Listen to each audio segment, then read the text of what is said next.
Dies ist der Cerro Rico, der Berg, der Spanien reich machte und Millionen Menschen ins Elend stürzte. In den Minen von Potosí arbeiteten indigene Arbeiter unter brutalsten Bedingungen, während spanische Aufseher die Produktion überwachten. Unter der Erde sah es noch schlimmer aus. Enge Schächte, giftige Luft, dunkle Tunnel. Hier trugen Arbeiter schwere Erzsäcke im Schein flackernder Fackeln.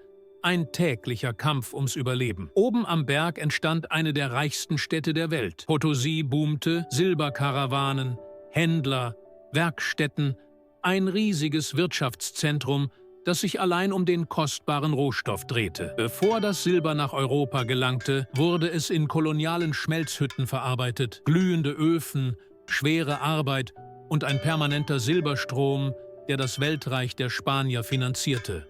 Zur gleichen Zeit veränderte China sein Steuersystem. Abgaben mussten in Silber bezahlt werden. Dadurch wurde Silber zur wichtigsten Währung des größten Staates der Welt. Diese Silberbarren, sogenannte Syze, wurden zum Standardwert in Handel und Steuern.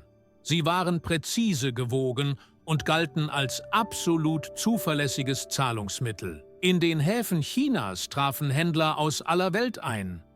Silber wurde gegen Seide, Porzellan und Tee getauscht.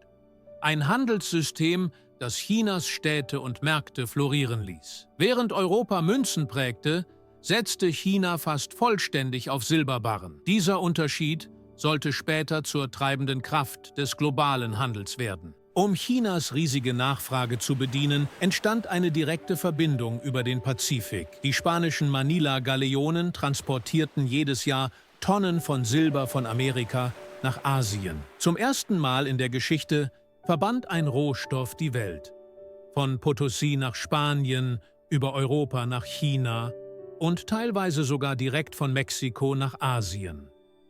In Manila trafen spanische Händler auf chinesische Kaufleute. Silber wechselte den Besitzer und im Gegenzug strömten Luxuswaren wie Seide und Porzellan in die westliche Welt. Die Häfen waren gefüllt mit Schiffen, Kisten und Arbeitern.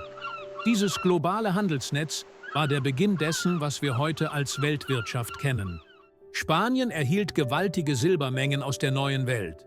Schatzkammern füllten sich, doch dieses Vermögen war trügerisch. Denn zu viel Silber sorgte für ein historisches Problem: Inflation.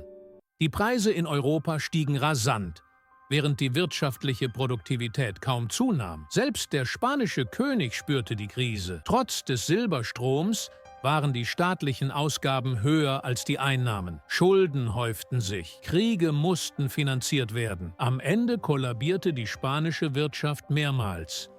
Silber, einst Symbol für Reichtum, wurde zum Auslöser von Bankrotten und einem langsamen Niedergang. Auch China blieb nicht verschont. Als der Zufluss an Silber schwankte, schossen die Preise nach oben. Händler und Bauern litten unter der neuen Unsicherheit. Silber wurde immer teurer und damit auch Steuern, die in Silber bezahlt werden mussten. Für viele wurde das System plötzlich unbezahlbar. Die Verwaltung geriet ins Chaos. Beamte kämpften mit widersprüchlichen Steuerlisten und unvorhersehbaren Silberwerten. Ein Netzwerk, das China stabilisiert hatte, begann zu bröckeln. Als der Silberkreislauf endgültig ins Wanken geriet, brach die wirtschaftliche Ordnung der Ming-Dynastie zusammen. Ein globales System fiel in sich selbst zurück. Wenn dich diese Geschichte fasziniert hat, unterstütze das Projekt mit einem Like und Abo.